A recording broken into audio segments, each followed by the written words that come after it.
ఎందుకు ఏడుస్తావు? కొత్తగా ఏం జరిగింది? అనుకునేదే అయింది.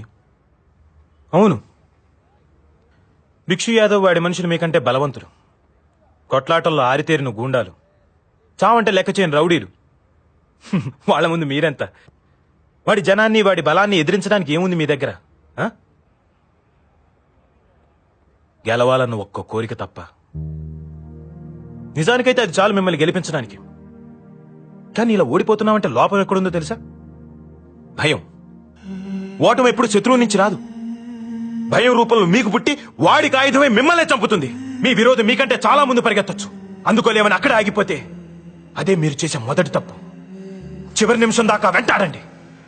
ఆగిపోవద్దు, అలిసిపోవద్దు, అయిపోయిందని వెనక్కి తిరగొద్దు. ఆఖరి దాకా పోరాడితేనే ఓటమి కూడా గెలుపవుతుంది. రక్తం పారని, కండలు కరగని, గుండెలు పగలని విజయకాంక్షని శ్వాస అయితే ఆ ఊపిరి నాపుట ఎవరితరం?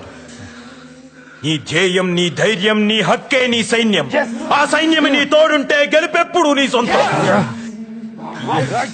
ఈ పోరాటంలో ఉన్నది మీ 15 మంది మాత్రమే కాదు, మీ వెనక 1500 మంది ఆశ ఉంది, బతుకుంది, భవితుంది. వాళ్ళందరి కోసం గెలవాలి.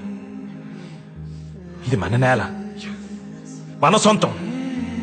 ఇందులో ప్రతి అంగుళం మనది. గెలుపు ఓటమికి తేడా కూడా ఒక్క అంగుళమే.